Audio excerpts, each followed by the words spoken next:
അങ്കമാലിയിൽ സ്വകാര്യ ബസ്സുകൾ തമ്മിലുള്ള മത്സരയോട്ടത്തിൽ ബൈക്ക് യാത്രികന് പരിക്കേറ്റു. ബൈക്ക് യാത്രക്കാരനെ ഒരു ബസ് ഇടിച്ച് മറ്റൊരു ബസ്സിനടിയിലേക്ക് ഇടുകയായിരുന്നു. സംഭവത്തെ തുടർന്ന് സ്ഥലത്ത് നാട്ടുകാർ ഏറെ നേരം പ്രതിഷേധം നടത്തി.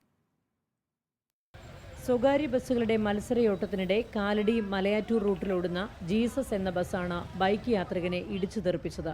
വഴിവക്കിൽ നിർത്തിയിട്ടിരുന്ന മറ്റൊരു ബസ്സിനടിയിലേക്ക് തെറിച്ചു വീണ കാക്കനാട് സ്വദേശി ഹരിക്ക് സാരമായി പരിക്കേറ്റു. അങ്കമാലി വേങ്ങൂരിൽ ഉച്ചയോടെയാണ് അപകടമുണ്ടായത്. അപകടമുണ്ടാക്കിയ ബസ് നാട്ടുകാർ തടഞ്ഞിട്ടു. സ്ഥലത്ത് ഏറെ നേരം സംഘർഷാവസ്ഥയുണ്ടായിരുന്നു. വണ്ടിയുടെ ബാക്കിലാണ് അവൻ വന്നിട്ട് ഇടിച്ചത്. എൻ്റെ വണ്ടിയുടെ ബാക്കിലായിട്ട് വേറെ ബൈക്കുകാരനുണ്ടായിരുന്നു. അവൻ ഇടിച്ചിട്ട് ആ ബൈക്കും ആളുകൾ കൂടി ആ വണ്ടിയുടെ നിർത്തിയിട്ട ബസ്സിന്റെ അടിയിലേക്ക് കയറിപ്പോയി. അതൊക്കെ ഗുരുതരമായിട്ട് പരിക്കുണ്ട്. ബ്രേക്ക് ഇല്ലാന്ന് പറയണേ. ഈ അവിടെ നിന്ന് വന്ന വണ്ടി അവിടെ ഇടിച്ചു കഴിഞ്ഞാൽ വണ്ടി ഇവിടെ വന്നപ്പോൾ നിന്നൂലോ. അപ്പൊ അതിന് ബ്രേക്ക് ഉണ്ടായിട്ടല്ലേ അവിടെ വന്നത്. പിന്നീട് അങ്കമാലിയിൽ നിന്നും കൂടുതൽ പോലീസ് എത്തി നാട്ടുകാരെ മാറ്റിയതിനു ശേഷമാണ് ബസ് സ്റ്റേഷനിലേക്ക് കൊണ്ടുപോയത്. അങ്കമാലി വേങ്ങൂർ ഡബിൾ പാലത്തിന് സമീപമാണ് അപകടമുണ്ടായത്.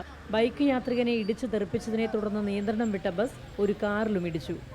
അങ്കമാലി കാലടി മലയാറ്റൂർ റൂട്ടുകളിൽ സ്വകാര്യ ബസ്സുകളുടെ മത്സരയോട്ടം പതിവാണെന്ന് നാട്ടുകാർ ആരോപിക്കുന്നു. റിപ്പോർട്ടർ, കൊച്ചി.